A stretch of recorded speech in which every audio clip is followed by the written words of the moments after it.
My crush pretended to like me back, then laughed in my face. 6 months later, he was begging me to give him a chance. People always say high school heartbreak builds character. Whoever came up with that saying had clearly never stood in the middle of a crowded courtyard while nearly 200 people laughed at them. I'm 24 now, and even after everything that's happened, I still remember every detail of that afternoon. Not because I want to, because humiliation has a way of engraving itself into your memory. It doesn't fade. It just learns to whisper instead of scream. Looking back, the signs were there. I just didn't want to see them. His name was Ethan. If popularity had a face, it was his. He wasn't just handsome. He knew he was handsome. He wasn't just confident. He knew everyone wanted his approval. Teachers adored him because he could charm his way out of anything. Students adored him because standing beside him made them feel important. And me? I adored him because I was stupid enough to confuse kindness with affection. I'd liked Ethan since sophomore year. Not the childish kind of crush where you giggle every time someone says his name. The kind where your entire day improves because he smiled at you in the hallway. The kind where you secretly imagine introducing him to your parents someday. The kind that convinces you impossible things might actually happen. I wasn't one of the popular girls. I wasn't ugly either. I was simply invisible, quiet. The girl who got straight A's. The one teachers trusted to collect assignments. The one people copied homework from without remembering my birthday. I had learned to accept invisibility. Then Ethan noticed me. Or at least, I thought he did. It started with small things. He'd save me a seat in class. He'd ask if I understood the homework. He'd walk beside me after school. One afternoon, he brought me my favorite coffee without me asking. "You remembered?" He smiled. I notice more than people think. I must have replayed those words 1,000 times. Nobody had ever made me feel chosen before. 3 weeks passed. Every single day he texted me. Good morning. Good night. Funny memes, random compliments. He even remembered my birthday before most of my relatives did. My best friend Lily kept raising an eyebrow. "Don't you think this is sudden?" I laughed. Maybe he's just finally seeing me. She looked unconvinced. I hope so. Those 3 words should have worried me. Instead, I floated through life believing my fairy tale had finally arrived. One Friday morning, Ethan texted me. "Meet me in the courtyard after lunch. I have something important to ask you." My heart nearly exploded. I spent 20 minutes choosing between 2 sweaters, then another 10 fixing my hair. I actually asked my mom if she thought I looked pretty. She smiled in that knowing, motherly way. "Someone special?" I blushed so hard. She started laughing. "I won't embarrass you," she promised. "I just hope whoever he is realizes how lucky he'd be." Those words almost make me cry now. Because she truly believed someone was finally going to appreciate me. So did I. Lunch ended. The courtyard was strangely crowded. More crowded than usual. Students were standing around in little groups. Some of them were holding phones. I assumed nothing of it. Maybe there was some school event I didn't know about. Then I saw Ethan, standing near the fountain, holding flowers, white roses. My favorite. I had mentioned that once. Months earlier he remembered. Or, at least, I thought he did. As I walked toward him, people began moving closer. Someone whistled. Someone else laughed. I ignored it. Ethan smiled warmly. "You came." "Of course. I was starting to think you'd say no." "No to what?" He took my hands. Every butterfly in my stomach came alive at once. Then he got down on one knee. The entire courtyard fell silent. He looked up at me with the sweetest expression I'd ever seen. "Emma." My eyes filled with tears. "Will you be my girlfriend?" I couldn't breathe. This wasn't happening. This couldn't be real. After years of feeling invisible, someone had finally chosen me. I nodded, then whispered the happiest word I'd ever spoken. "Yes." For one perfect second. The world felt beautiful. Then someone started clapping. Not happy clapping. Mocking clapping. Another person burst into laughter. Then another. Within seconds, the entire courtyard erupted. People doubled over laughing. Someone rolled out a huge banner. In giant red letters, it read, "She actually believed him." My smile disappeared. I looked at Ethan. He wasn't smiling anymore. He was laughing. Not a nervous laugh. Not an awkward laugh. The kind of laugh people have when they've just watched the funniest thing in the world. He let go of my hands, stepped backward, looked at his friends and shouted, "I told you she'd fall for it." The crowd exploded again. Someone yelled, "Easiest $50 I've ever won." Another shouted, "She actually said yes." Phones appeared from every direction. People were recording me. My confusion turned into panic. "Ethan." He wiped tears from his eyes because he was laughing so hard. "Oh my God, your face." One of his friends handed him a folded stack of cash. "So worth the bet." My stomach dropped. "Bet? What bet?" Ethan picked the flowers back out of my trembling hands. He looked at them, shrugged, then tossed them into the nearest trash can. "You didn't seriously think someone like me would date someone like you?" Silence. Then one last sentence, cold, careless, designed to hurt. "You were just the easiest target." I couldn't hear anything after that. The laughter became muffled. Like I was underwater, someone pointed a phone inches from my face. Another person laughed so hard they almost fell over. I turned and ran, and didn't stop until I reached my car. The moment the door closed, I broke. Not because my crush didn't like me, because for weeks the entire thing had been entertainment. I hadn't been a person. I'd been a joke, and everyone had enjoyed the punchline. I didn't know it then. But that wasn't even the worst part. By the time I got home, the video had already been uploaded, and the whole internet was about to join in. I didn't sleep that night. Every time I closed my eyes, I saw Ethan laughing. Not smiling, laughing. The sound echoed in my head like a broken record. I cried until my pillow was soaked, then cried some more because I couldn't believe I'd let myself fall for something so cruel.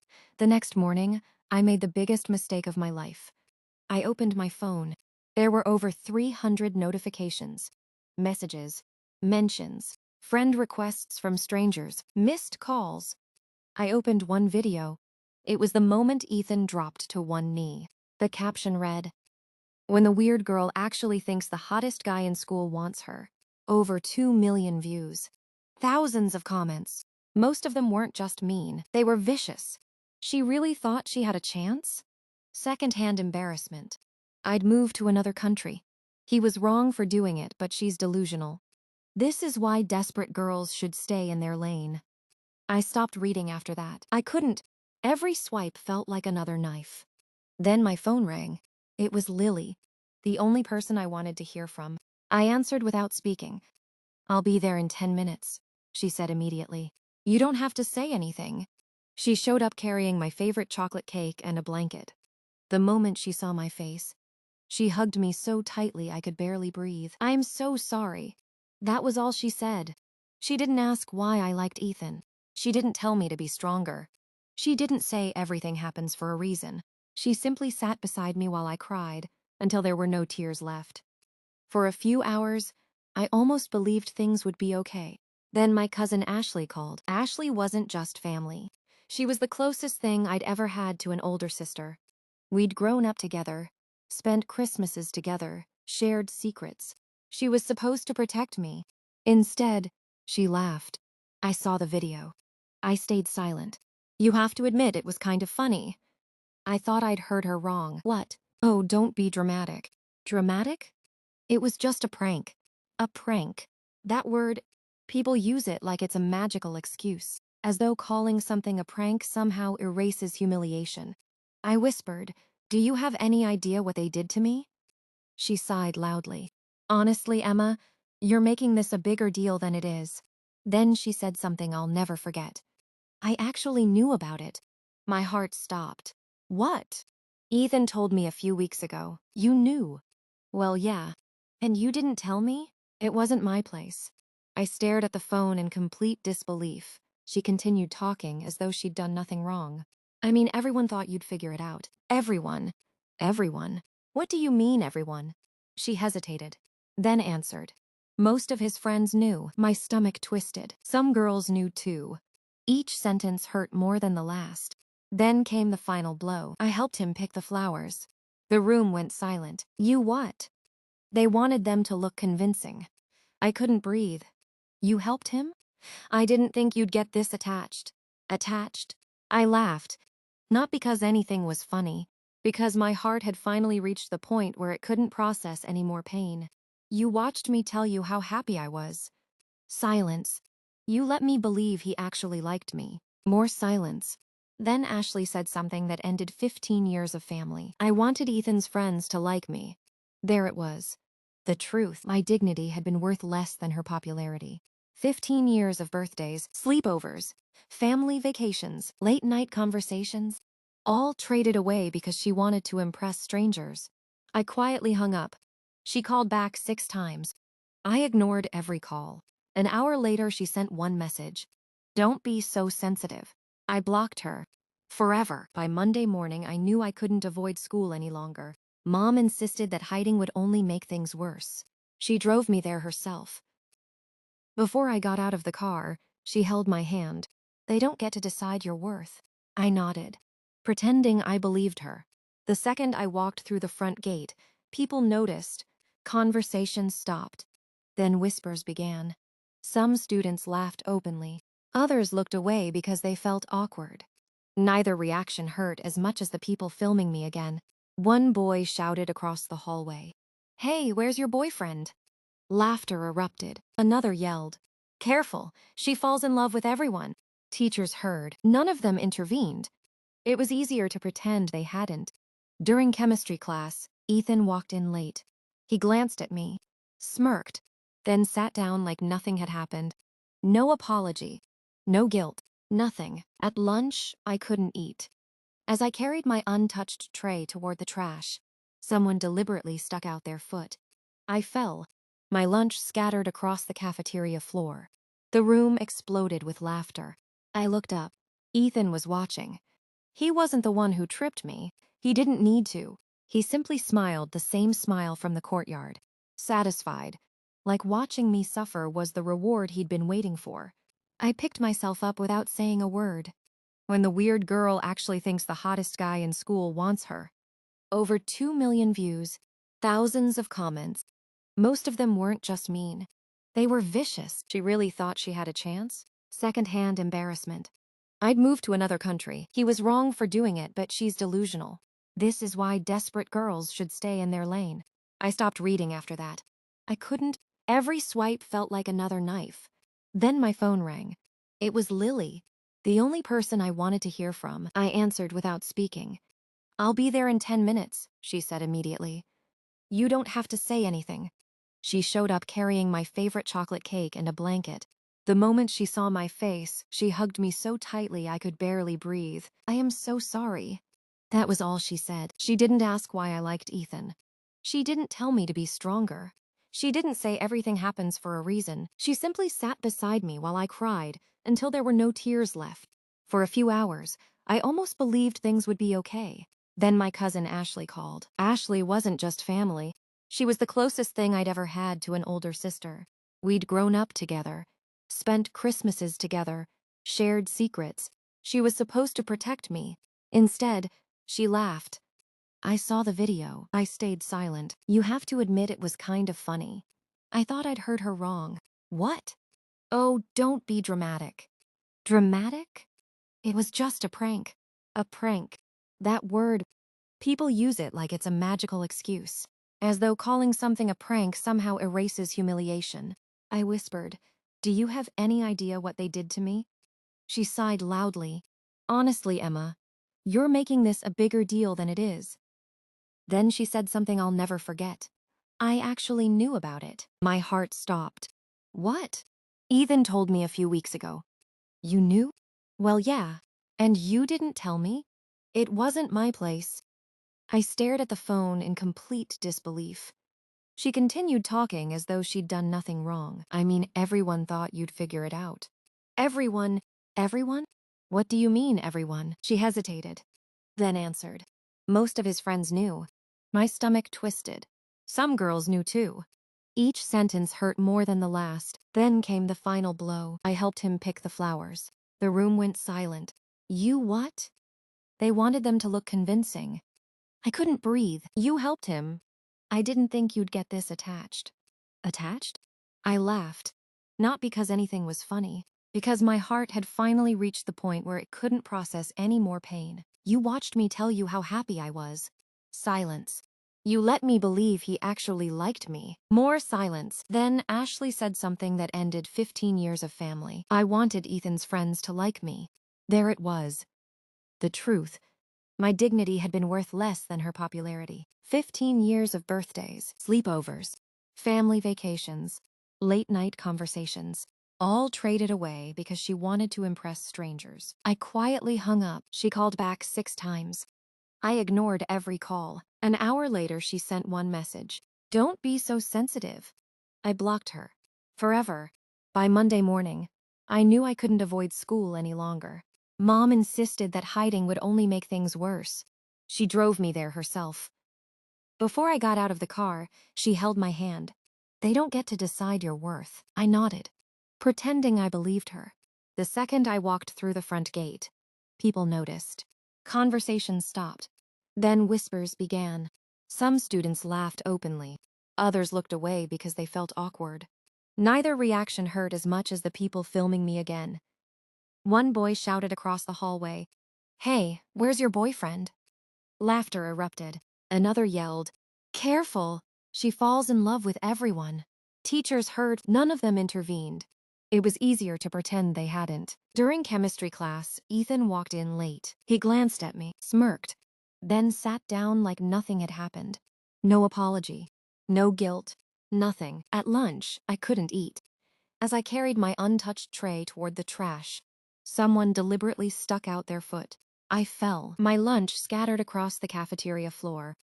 The room exploded with laughter. I looked up. Ethan was watching. He wasn't the one who tripped me. He didn't need to. He simply smiled, the same smile from the courtyard. Satisfied. Like watching me suffer was the reward he'd been waiting for. I picked myself up without saying a word. As I walked out, I heard one girl whisper, "I almost feel bad for her." Another answered, "Don't, she's embarrassing." That night, I deleted every social media account I had. Instagram, TikTok, Facebook, everything. If people wanted to laugh at me, they'd have to do it without my help. The next morning, Mom knocked gently on my bedroom door. I spoke to the school. I looked up. They've approved online learning for the rest of the semester. I should have felt relieved. Instead, it felt like I'd been chased out.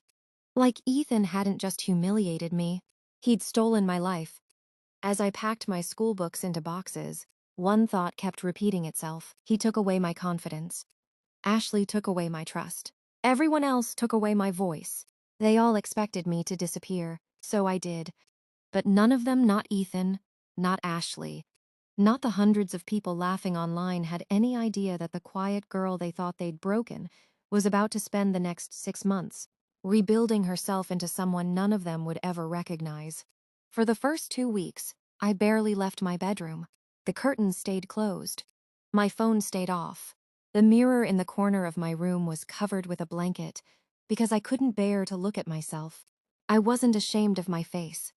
I was ashamed of how easily I'd trusted someone who had never deserved it. Every morning followed the same routine. Wake up. Remember what happened. Cry. Pretend to study. Cry again. Go to bed hoping tomorrow would hurt a little less. It never did. One evening, Mom knocked softly before stepping inside. She didn't ask if I was okay. She already knew I wasn't. Instead, she sat on the edge of my bed and quietly placed an old photo album in my lap. "Do you remember this?" I opened it. The first picture showed 7-year-old me standing on a chair, proudly holding a homemade lemonade sign, my first little business. I'd made $12 that day and insisted on buying everyone in the family ice cream. Mom smiled. "You've always known how to build something from nothing." I laughed bitterly. "I can't even build my confidence." She reached over and closed the album. "Confidence isn't built by people liking you. It's built by surviving the people who don't." That sentence stayed with me. For days, maybe because it was the first thing anyone had said that didn't sound like empty encouragement. A week later, I started taking online classes full-time.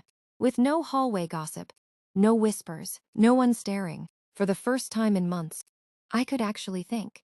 One afternoon, while scrolling through free courses online, I found a beginner's class on graphic design. I'd always loved drawing. It seemed harmless enough. I downloaded the software, watched tutorials, practiced every single day. At first, my designs were terrible. Crooked logos, awful colors, embarrassing typography. But every mistake taught me something. Unlike Ethan, the computer never laughed. It simply let me try again. 3 months passed, then 4. I became obsessed. Design turned into branding. Branding turned into digital marketing. Marketing turned into web design.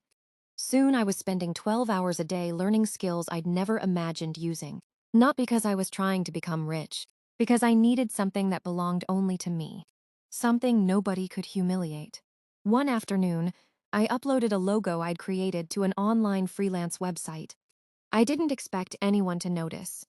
2 days later, someone hired me, $30. It wasn't much, but it was mine. The client loved my work. Then they referred me to another client. $30 became 100. 100 became 500. Within 3 months, I was earning more money than I ever thought possible for someone my age. One afternoon, Lily came over with coffee. She looked around my room in amazement. Sketchbooks covered the desk. 2 monitors glowed beside my laptop. Sticky notes filled the walls. "You've been busy." I smiled. For once, she looked at one of my recent website designs. "Emma, what? This is actually really good." I laughed. So was my lemonade stand. "No." She turned the screen toward herself. I'm serious. You could make a career out of this." For the first time in months, someone looked at me with admiration instead of pity. I almost cried. Instead, I opened another project. 6 months after the prank, my freelance business had become a registered company. Tiny, but real. I hired my first employee, then my second. Neither of them knew anything about the viral video. To them, I wasn't the girl from the internet. I was simply their boss. It felt strange, wonderful, almost unreal. Then one Friday morning, Lily burst into my office without knocking. She looked excited. "You are never going to believe this." I looked up from my laptop. "What happened?" She held up her phone. "Ethan." The name alone made my stomach tighten. "What about him?" "He lost his scholarship." I stared. "What?" She handed me the phone. A local news article explained everything. The university had reviewed complaints about his conduct after the prank video resurfaced online. His athletic scholarship had been withdrawn. The article mentioned bullying, harassment, character concerns. Apparently, someone applying for leadership programs wasn't supposed to become famous for publicly humiliating classmates. I kept reading. His internship offer had also been canceled. Sponsors who had once praised his community image wanted nothing to do with him anymore. Lily watched my face carefully. "How do you feel?" I expected satisfaction, relief, maybe revenge. Instead, I felt nothing. Absolutely nothing. The boy who had once occupied every corner of my heart had become a complete stranger. His downfall didn't heal me, because healing had already started long before his life began falling apart. Then Lily smiled. I almost forgot. "What? Guess who's looking for a job?" I raised an eyebrow. She grinned. "My company is hiring." I laughed. So, she slid another document across my desk. I looked down. Applicant name, Ethan Carter. My smile disappeared. The position he had applied for reported directly to me. For 6 months, Ethan had probably believed I was hiding somewhere, still crying over him. He had no idea that he was about to walk into an interview where the quiet girl he once called the easiest target would be sitting on the other side of the table. And this time, he wouldn't be the one deciding someone else's future. I stared at Ethan's resume for nearly 5 minutes. Because I couldn't believe fate had such a twisted sense of humor. 6 months earlier, he'd stood in front of an entire school and laughed while my world collapsed. Now he was asking me for a chance to rebuild his. His cover letter was polished but generic. I reached the final paragraph. I pride myself on treating people with respect and creating a positive environment wherever I work. I actually laughed. The same man who had turned my humiliation into public entertainment was now describing himself as respectful. If irony were a person, it would have been sitting on my desk. Lily walked into my office carrying 2 coffees. She took one look at my face and knew exactly what I was reading. That's him, isn't it? I nodded. She sat across from me. So what are you going to do? I closed the folder. The same thing I'd do with anyone else. She looked surprised. Interview him. She studied me for a long moment. I don't think I could be that calm. I've had 6 months to stop living for him. That wasn't entirely true. The scars were still there.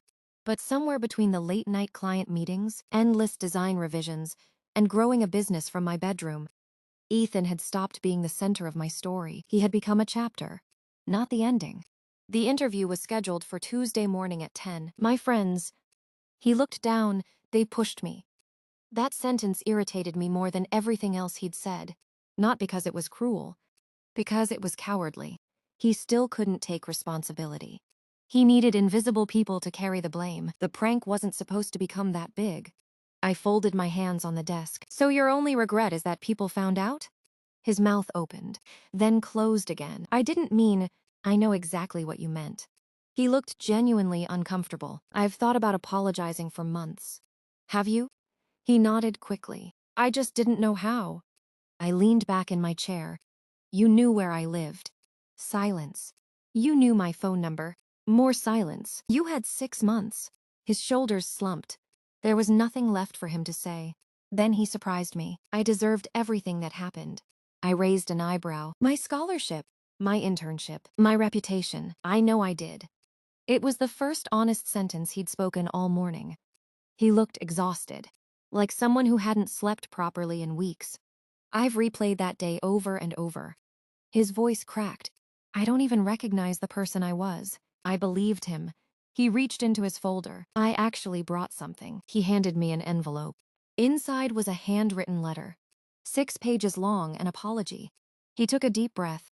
I know I don't deserve forgiveness. I know I probably don't deserve this job either. But if there's even the smallest chance... His voice broke. I'd like the opportunity to prove I'm not that person anymore. The room became very quiet. I looked at the young man sitting across from me. 6 months ago, he had all the power. Today, he had none. It would have been easy to humiliate him, easy to laugh, easy to make him feel as small as he'd once made me feel.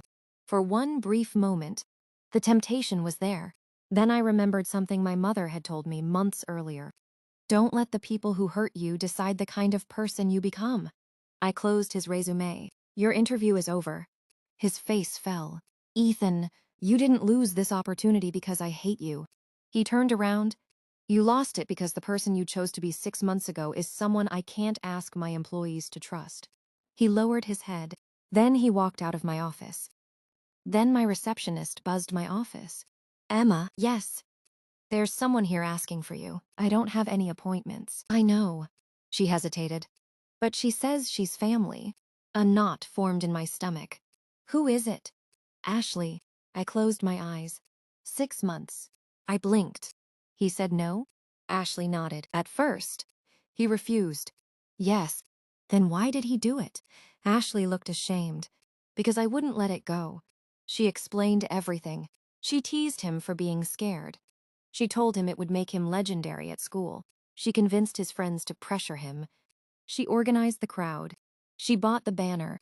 She even collected money for the stupid bet. My hands began shaking. You planned all of it? She nodded. I thought, her voice cracked. I thought you'd be embarrassed for a day. A day? I never imagined it would go viral. I stood up so suddenly my chair rolled backward. You never imagined? She flinched. You watched me disappear. You watched Aunt Sarah cry herself to sleep. You watched my life fall apart. And your biggest concern is that it lasted longer than one day? Tears streamed down her face. I know. No. I pointed toward the door. You don't know. You have no idea. She collapsed into the chair opposite my desk. I've lost everything. I almost laughed. You deserve to. My fiancé left. I said nothing. My friends stopped talking to me. My parents barely look at me anymore. They found out what I did. I crossed my arms, and they're ashamed of me. For the first time in 6 months, I saw genuine regret. Not regret because she'd been caught. Regret because she'd finally understood. She reached into her handbag and placed a small flash drive on my desk. I brought proof. I looked at it suspiciously. What's on it? Our group chats. I frowned. The original messages. She wiped her eyes. Everything. I plugged the drive into my laptop. Dozens of screenshots appeared. I kept scrolling. Message after message. Every single step had been planned. She whispered, I've hated myself every day since. I closed the laptop. I don't care. I know. I didn't come here asking for forgiveness. Good. I came because she looked directly into my eyes. Ethan never knew why I hated you. That sentence made me pause. What? She smiled sadly. You really don't remember. I remember everything. No. She shook her head. You don't remember when we were 12. My stomach tightened. She continued quietly. You won Grandma's art competition. I frowned. So? You got the scholarship. I wanted it. She whispered. I convinced myself Grandma loved you more. I stared at her in disbelief. You're telling me you spent 12 years resenting me over a children's art contest? Ashley nodded. It sounds pathetic now. She stood slowly. I know you'll never forgive me. She was right. I don't expect you to. She turned toward the door, then stopped. I just thought you deserved to know who really started it. She left. A week passed. Life slowly returned to normal. Client meetings, project deadlines, staff training. I buried myself in work again. Then, on Thursday afternoon, my receptionist knocked. Emma? Yes. There's another visitor. I sighed. If it's Ashley, it isn't. She hesitated. It's Ethan. I looked toward the window. Send him in. A minute later, he entered my office. This time, he wasn't wearing a suit. Just jeans and a faded hoodie. He looked nervous. I know I shouldn't be here. I remained silent. He rubbed the back of his neck. I wanted to say thank you. I raised an eyebrow. For what? For actually listening? I didn't deserve that. No, you didn't. He nodded. I know. There was an awkward silence. Then I spoke first. Ashley came to see me. His expression changed instantly. She told you? Everything. He lowered his head. I figured she would eventually. So you knew she started it? Yes, and you still went along with it. His shoulders slumped. Yes. I studied him carefully. Why? He took a long breath. Because I cared more about fitting in than doing the right thing. I was weak. I wanted everyone to think I was funny. I told myself it was harmless. He looked directly at me. I was wrong. I appreciated the honesty. But honesty doesn't erase damage. I lost almost a year of my life. I know. I couldn't leave my house. I know. I stopped trusting people. His eyes filled with tears. I know. His voice became almost a whisper. And if I could trade places with you, I would. For the first time, I believed him completely. He reached into his pocket. I brought this. He placed an old bracelet on my desk. I recognized it immediately. The silver friendship bracelet I'd lost on the day of the prank. I found it in the courtyard afterward. I stared at it. You kept it? He nodded. Every day. Why? Because every time I looked at it, he swallowed hard. I remembered the worst thing I've ever done. The bracelet suddenly felt much heavier than silver. I don't expect forgiveness. He stood up. I don't expect friendship. Another pause. I don't even expect you to like me. He smiled sadly. I just wanted you to know. The person who laughed at you 6 months ago disgusts me too. He turned toward the door. Before he reached it, I spoke.